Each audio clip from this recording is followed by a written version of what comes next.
Hello everyone, welcome to the Green Heart of York podcast from St Nick's. This podcast series has been funded through a grant from Nominate UK. My name is Ellie Stead and I'm the CEO at St Nick's and the host of our podcast series, the Green Heart of York podcast. From today's session, you can expect to glean a better understanding of the realities of working in some sectors, shifting or entering into them, and what the people who work in these types of roles feel about what they do every day. Today's podcast is about careers, whether that's in the charity or the environmental sector, and thoughts about entry into the sectors as well as the benefits, the challenges, movement between sectors, and some of the realities that are involved every single day. I'm delighted to have a series of guests with me today. Today I'm going to remember to actually introduce myself as well, because I will be participating in some of the dialogue for today's session. So my name is Ellie Stead, I'm the CEO for St Nick's. But before I joined St Nick's and before I joined the charity sector and the housing association sector, I was in the private sector for over 30 years in banking, consultancy and payment processing. And the first person I would like to introduce is Maeve Milliken. She is a Green Corridors trainee with St Nick's under the New to Nature scheme, funded and hosted by Groundworks UK. Welcome, Maeve. Thanks for having me. Next, we have Harrison Green. Harrison is a final year undergraduate student studying global development at the University of York. He'll soon be joining a consultancy dedicated to sustainable development as a graduate environmental consultant. He's got previous experience in corporate sustainability at GSK, as well as a decarbonisation policy for the Department of Transport. He's also on the board of St Nick's as a student/youth representative to make sure that we have all ages and demographics represented in our board of trustees. Welcome, Harrison. Thank you. Lovely to be here. And finally, we have Emma Williams here. Emma currently works in the VCSE sector, having previously spent a decade working for global engineering consultancy firms as a chartered civil engineer. Emma has an interest in the environment and the outdoors, has had that from a young age, and studied environmental engineering at university. When she's not working, Emma spends some of her time enjoying walking, running, and generally trying to keep her houseplants alive. Emma, I share that challenge with you. Welcome today to our podcast. Thank you, and it's good to be here. So, for all our guests, the first question that I'm going to ask you to discuss is what motivates you to work in the sector that you're in or entering into right now. And Harrison, I'm going to ask you first, what motivated you to take the path for the environmental consultant position that you're heading into a little later this year? I think growing up when, I don't know, this day and age, I'm only 22, and I think growing up when you see constantly on the news all the environmental degradation, all the issues going around with biodiversity, it was hard not to be sort of pulled into this position where I could kind of close my eye to it and maybe go a different career path, but it didn't sit right morally with me, and I was really motivated to know that I could make an impact in some shape or form. Obviously, I've not entered that career specifically yet, but I'm excited to find out what I can do. And getting to do this through the private sector, I thought at least they've got the funding and the backing to go forwards. After my stint in the public sector, I saw it can be quite difficult to get that backing for some funding. So yeah, I think it's been just seeing ever since I was little, sort of the way the world's changing, the importance, everything about climate change you see in the news. I think I've just been really motivated to go into a sector where I know I can make an impact and help in any way in terms of nature and biodiversity. And certainly you're helping the Board of Trustees at St Nick's because you do bring a very valuable and quite a different perspective to a lot of our dialogue and discussions at board level. And it's not every charity that has someone of your age demographic on their board as well. It's really been helpful since you've joined us. So I'm going to ask the same question of Emma. Emma, obviously, you a little bit like me, you switched sectors at some point in the past, but what motivates you or energises you about the sector that you're in now? Yes, so for me, I think it might be handy to just give a tiny bit of background and just been thinking about it while I sat here. So it's been about 20 years since I graduated. So I graduated with my environmental engineering degree, always been interested in the environment and kind of went down that corporate route. But I currently work in the voluntary sector And for me, what really motivates me is the people. So my work is all about reducing stigma, and I work with volunteers. I've got about 75 volunteers, and it really is the volunteers and people using their skills in different ways, doing things that they didn't think they'd be able to do anymore. And yeah, it is the people, which is very different to working in the corporate sector. And there was great people there, but I was always very, very aware that we're a profit-making organisation. So I think for me, it's the people. Okay, Maeve, you kind of, moved countries to come and work for us at St Nick's, which is a huge commitment. But what kind of led you down the path to the trainee scheme and the activity that you do now? Yeah, so I've always had a care for the environment. It's always something that has been important to me. And I think the idea of having a career in that and doing something that I really enjoy is just fantastic. I think knowing that what I do is having a positive impact, whether it's on wildlife or communities, I think that's kind of what motivates me. It keeps things going. We rely on the environment and nature, and it relies on us to look after it as well. And that was a big step, especially for somebody, at your relatively young age, to kind of shift countries and move somewhere where you don't know anyone, and you don't know the area. How's that feeling now you're a little bit more settled in?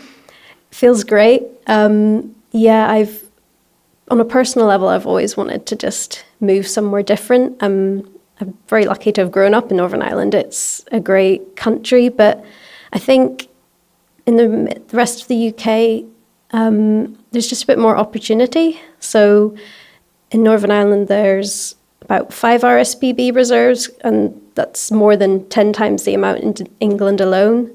So I think making that step was maybe not 100% necessary, but I think it's just kind of broadened my horizons a bit there. And not knowing York as well. But being settled now, I feel I love it. It's just a gorgeous place. There's so many green spaces. The communities are lovely. It's just great. Fantastic.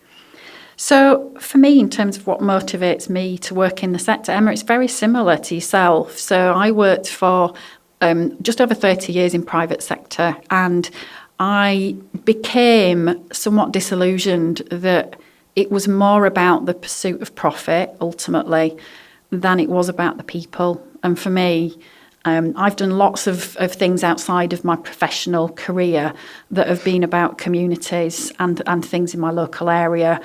And that's always revolved around people. And even in my professional career, people are the most important thing, whether it's communication, whether it's training, whether it's development, whether it's coaching. However you engage with people, that's what keeps the wheels moving, and ultimately it's what generates the profit if you're in a private sector environment. But where that balance was changing and the people element just wasn't featuring as strongly or as heavily as I see my own focus being, certainly at that point in my career, led me to look at some of the things I'd done over the last sort of 12 years with community voluntary work and charities, and think actually I've dipped a toe in this water a little bit, but actually I hopefully have got enough transferable skills to make a fairly significant leap and move into a sector where you can see and feel the difference that's been made, that it's tangible and visible, and in some circumstances quite immediate. There's not that delay in terms of the benefit or the gratification. You can see it and feel it, with the people that we're working with, either on our ecotherapy programme or ultimately our volunteers, and how they feel after they've just been to St Nick's for one session.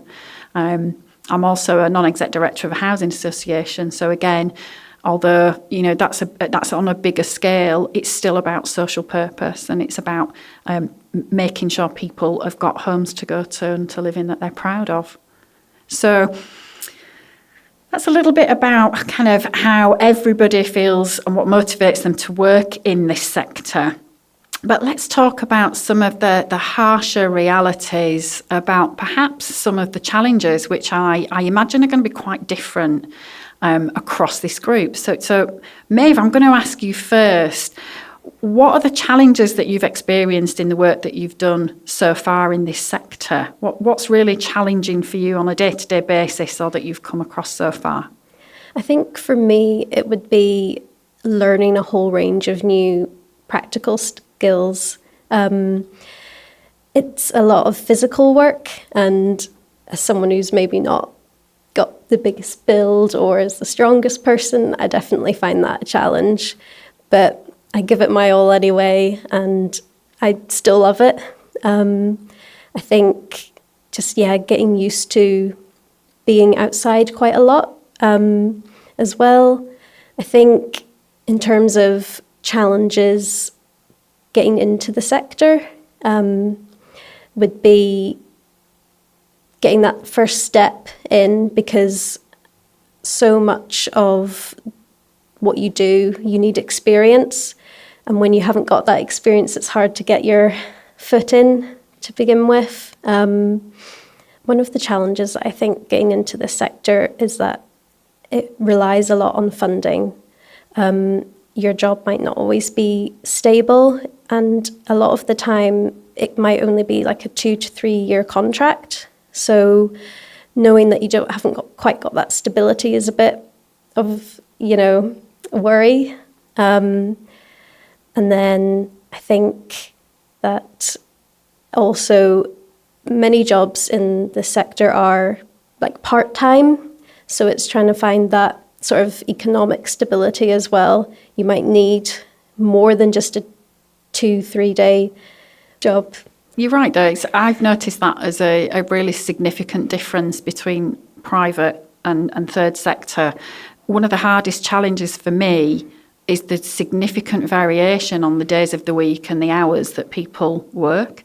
So simple things like, let's do an all-staff meeting, is the hardest thing in the world, because to try and coordinate everybody's calendars, it's like trying to align the planets. And, simple things that you would be able to communicate in a different environment instantly, you have to really think about, you have to plan and coordinate, or you have to communicate in lots of different ways to make sure that the people that are not in on that day or are not covering those hours can actually get the same communication and understand the same vision or the same messages that you're trying to convey.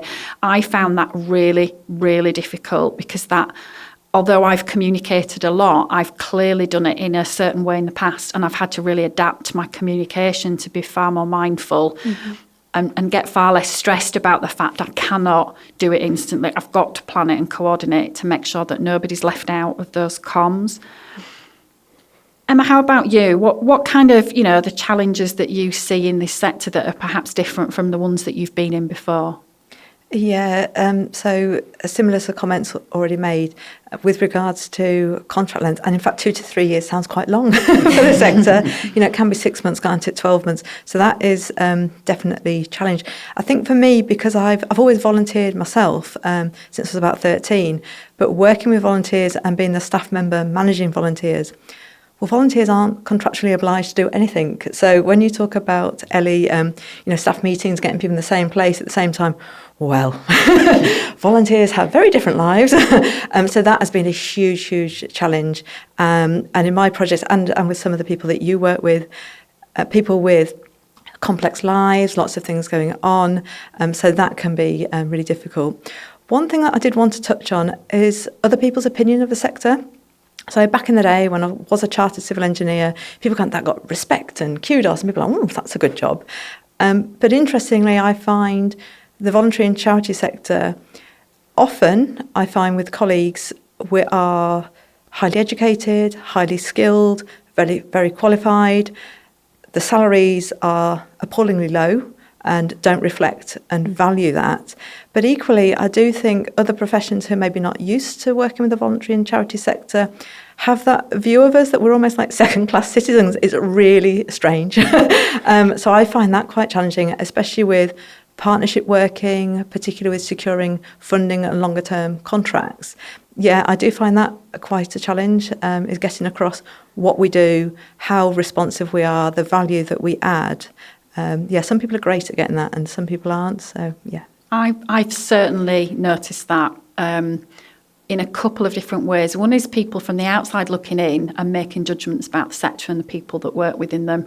But the other, I think half the battle is that quite often people within the sector don't see their value and their expertise being as incredible as it actually is. And this comes back to whether that's value in terms of charging or asking for payment and being unashamed about that, because it's a reflection of years invested in building that knowledge and that expertise, but that it's almost become an expectation of the sector that we'll do things for free, we'll do things much cheaper. And that's certainly something that we need to make sure we address. But it's an uphill battle, because even working in partnerships with some sectors who really should understand what we do and the value we deliver, there is still a huge number of people who fundamentally just don't get it, or they think it's all about volunteering, and they don't see the expertise and the knowledge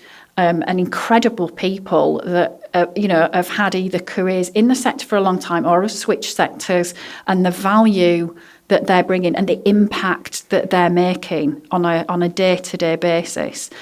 I've found it, I've mentioned to you, Maeve, that kind of part-time working dynamic I found really, really challenging. But that was the sort of one of the top three, I would say, was that people don't see always their own value. And sometimes it's a never-ending circle, because the external view of that reinforces almost that internal belief of, we're not as worthy, or we are, kind of somehow second class to kind of other sectors. And that's incredibly frustrating.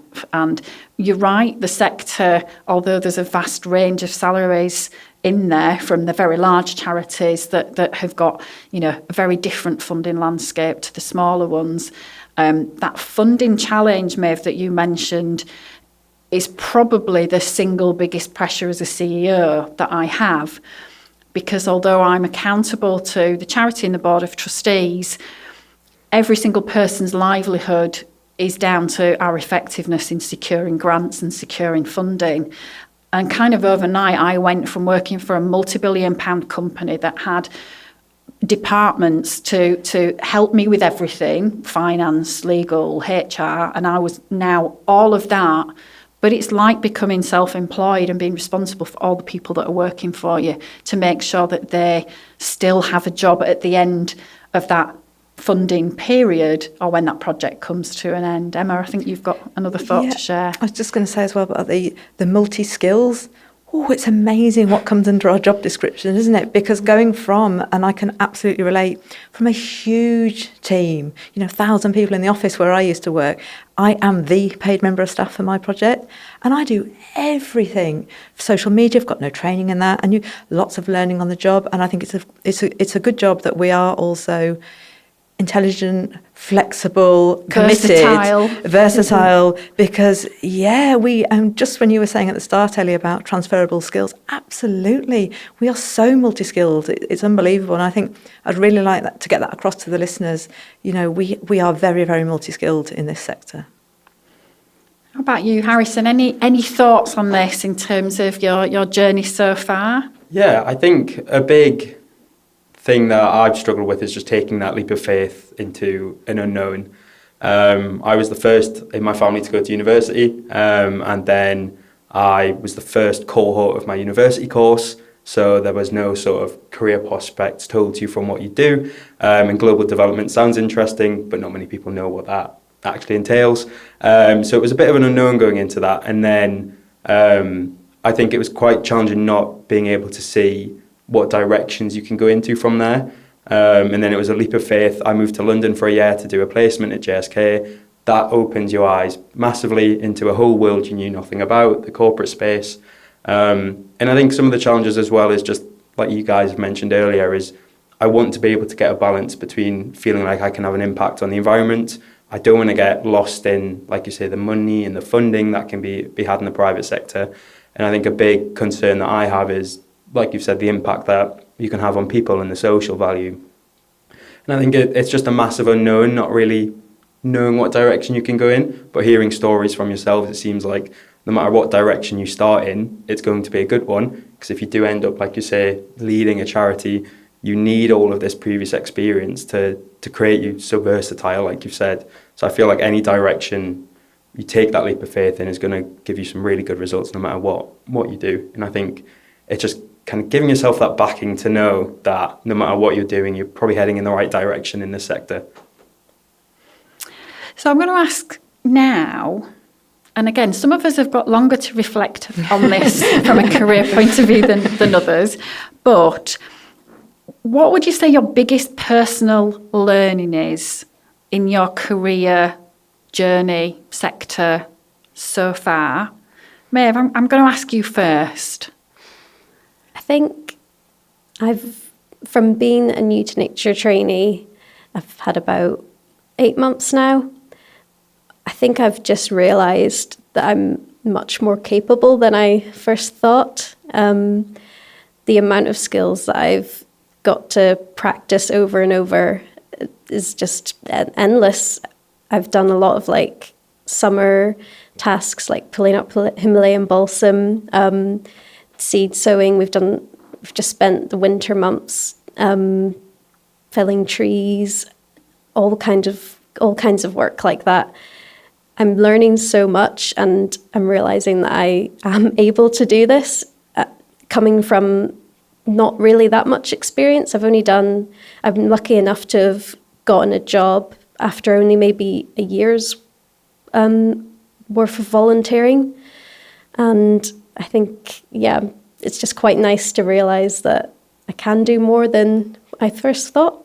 And you always do it with a smile, despite the fact that quite often you're covered in mud. You might be wearing waders, you might have been in a beck. I think doing it with good grace and a smile is important to keep your sense of humour, because you've been battered by some fairly heavy weather sometimes, I know, when you've been outdoors. Harrison, how about you? What's your kind of biggest personal learning so far? Yeah, I think I've probably been in a similar position to Maeve. Obviously, I'm not outdoors, I'm not up to my arms in water, but it's the shock of once you're in a position that you actually kind of know what you're doing, even if you don't. I feel like it like I said earlier about that unknown, and I feel it's a really big learning for yourself is to know once you've started in a role. It can feel very daunting at the start, but you very quickly you just snap one day and you're like, oh, I'm doing it anyways, like no matter what. Even if I don't feel it, it's like imposter syndrome. I know that I'm doing what I'm meant to be doing.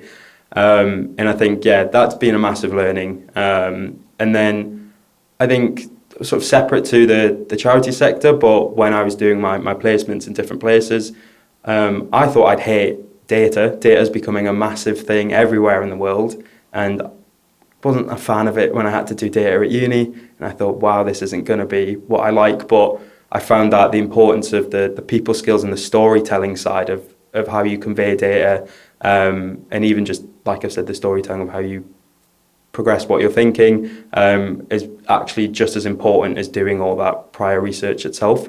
So I feel like I've learned a lot just from knowing that you kind of talk the talk, and you can kind of, any way that you are, as long as you present yourself in a really positive way and you know what you're talking about, people tend to agree with you. And it's that fake it till you make it. And I think it's been a big learning I've had is just keep going, even if you're not feeling 100% on what you're doing.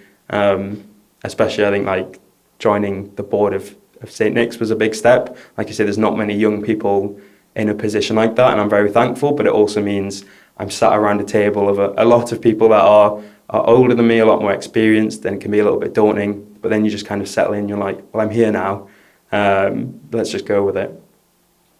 I'm going to go next, and then I'll come to you, Emma, because you made an interesting remark there about fake it until you make it. I've got a friend who's a confidence coach, and it's kind of one of those phrases that always triggers her. But it's kind of, if I think about my own sort of biggest personal learning on my journey so far in my career, my biggest, I suppose, epiphany wasn't in the switch out of private into third sector. It was actually probably about 4 years before I left private sector. And the reason that triggered me, that comment, Harrison, was because I had a particular, I suppose, just significant change of how I'd worked in a very predominantly male environment where all of the people around me, and particularly above me, there were very few women, female role models. I was at a fairly senior level as a senior vice president in the international business that I was working in. But I had this realisation one day that I was emulating the behaviours as a leader of all of the people above me and across from me. And as I looked in my wardrobe, it was all full of grey and black and blue trouser suits. And I made a really significant decision, and I was quite overt and quite deliberate and quite communicative that I was making this decision to my counterparts and leaders, that actually I was going to be a female leader and I was going to lead authentically in a way that suited me and that made me feel like I was turning up every day being myself.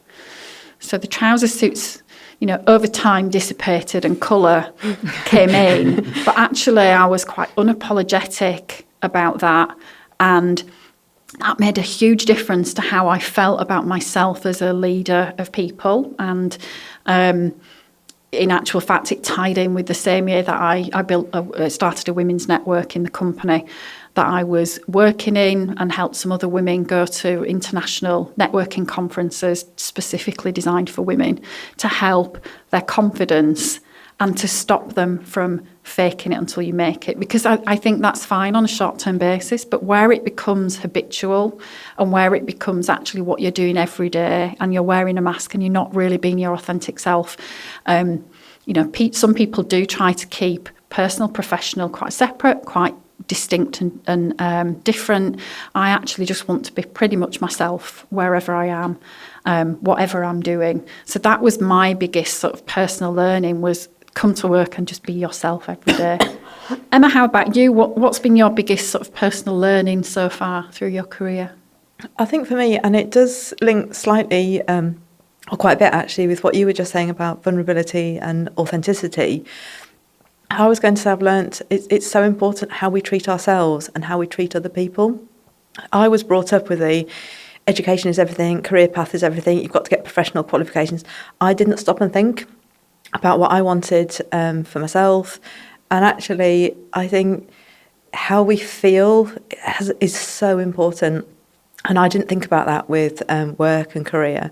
So I think that's something that I've really learned and has been really important. Obviously, we've mentioned about funding and constraints. Clearly I need to have a roof over my head and have some food. So it's not about that, let's be lovely to everybody and then just be a doormat and get trampled over. It is still about, having that, what's the word? Like assertiveness for ourselves, but it's just the kindness and compassion. And I've seen that, I think, through the voluntary sector and working with people who I wouldn't have come across. So it was a very samey, the people I was working with in the corporate world. We kind of recruited as a certain type of person, let's say, whereas with volunteering, anybody can volunteer to join my project. And as a result, I have met so many people from different walks of life. And I think how we treat other people, but I've also learned to be a lot kinder and more compassionate to myself and how I treat myself. And that's had a really positive knock-on effect to my work.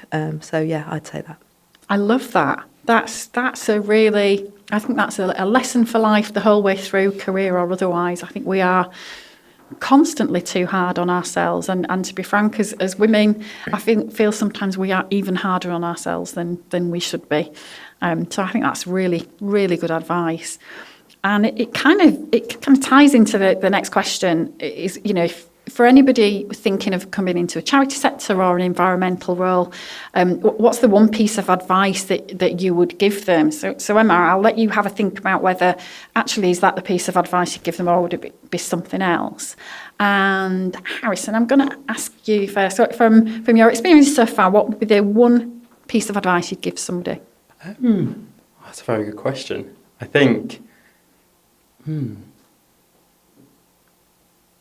I've had a mind blank now you've asked me that. That's okay. That's okay. Maeve, have you got any thoughts while Harrison's just having a little think? I think if you're wanting to build a career in the sector, volunteering is key, first of all. Like, it is such a great way to get in. And just building connections with people. I think you meet so many great people across these sectors, getting to know them more. You know, you might hear, oh, there's a job going here if you are interested. I think that's very helpful for if you want to be a part of that. I think actually, and again, coming from private sector, I've always networked and I use LinkedIn to maintain my professional connections. But you're right, and from what you mentioned before, Maeve, about the kind of the funding landscape, I think building a really strong network in the charity sector is even more important. Because you never know when those connections might be useful or when a role opportunity might come up. Harrison, any? Yeah, definitely. I think not only echoing what Maeve said, obviously that network's really important, but for me, professionally and personally, getting a breadth of experience, no matter how long or short it's been, has been really important to me. And I think that's what everyone should try and do is yes, you might have your horizons planned out, everything going ahead, at least I like to think I do. Next week it might change, but I think any time an opportunity sort of pops its head up, you might not be in a position to take it, but where you can, I'd definitely say go for it, because the learnings and opportunities you get through things you might have not even thought about are massive, and that can lead you to those connections, like you've said, and then maybe even down a completely different career path, because I know for me personally, I didn't really think this was an area I wanted to go into. And then when I was in high school, someone who had started a charity called Useful and Kind, he was a pro-social leadership charity for 16-year-olds, invited me onto their first summer school, and I don't think I've ever been the same since. It was fantastic. It was a safe space. It was one of the most amazing things I've done. And that was probably something 16-year-old Harrison would have said no to if he wasn't pushed by his friends to do something like that. So yeah, I think keep your horizons open and just take every opportunity that you can. I like that one. Take every opportunity. How about you, Emma? Yeah, so again, I agree with the comments that we already heard. I think for me, it would be about the multi-skills and think broader than qualifications. Yes, academic qualifications are important, they help.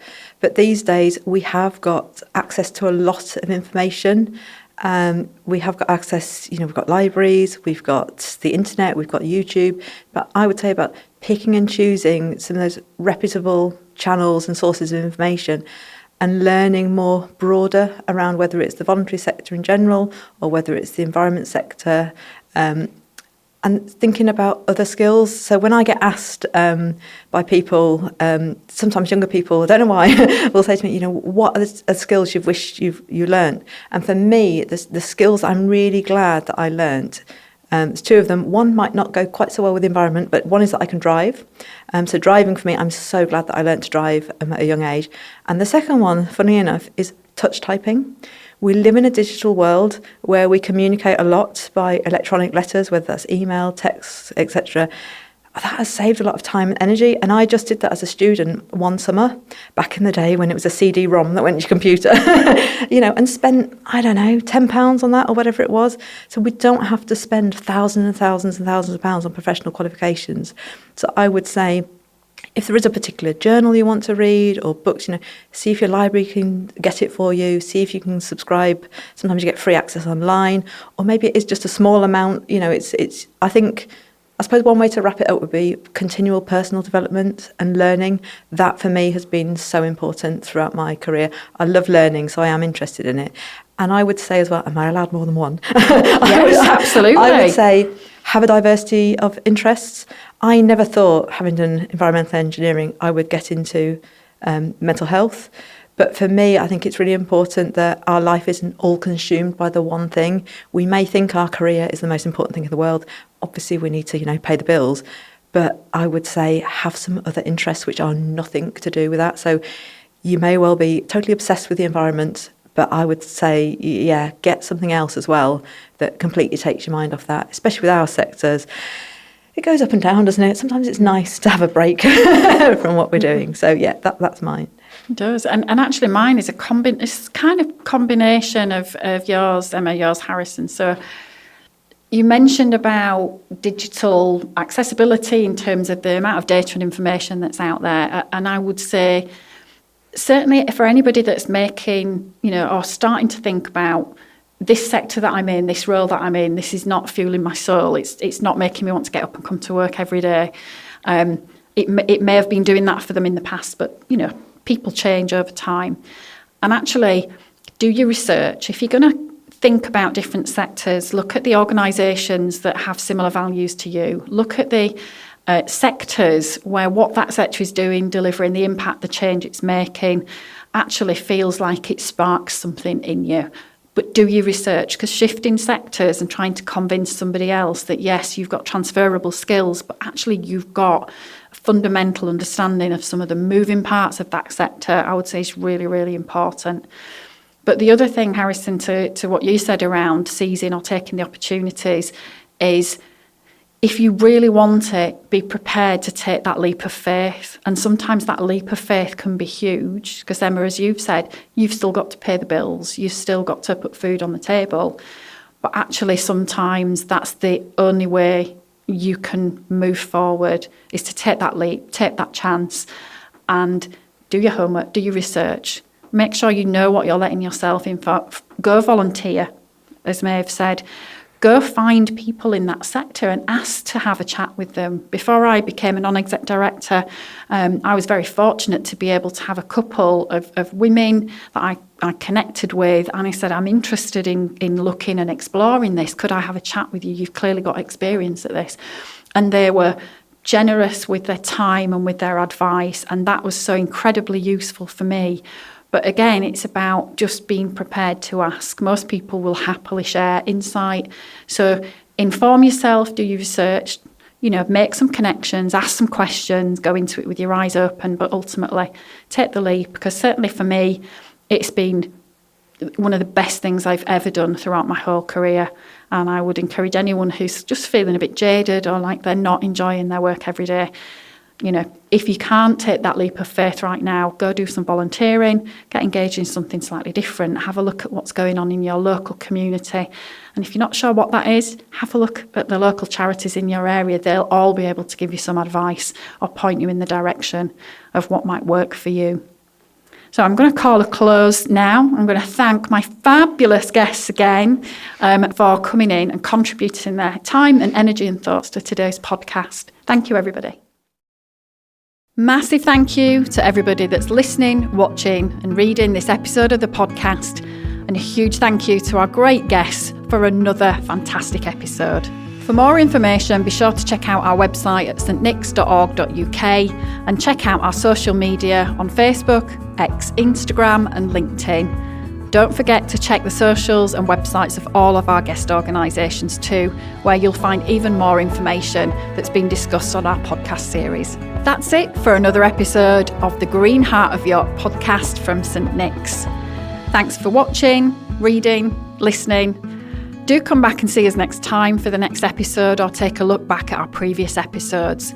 And we hope you all keep the Green Heart of York beating out there.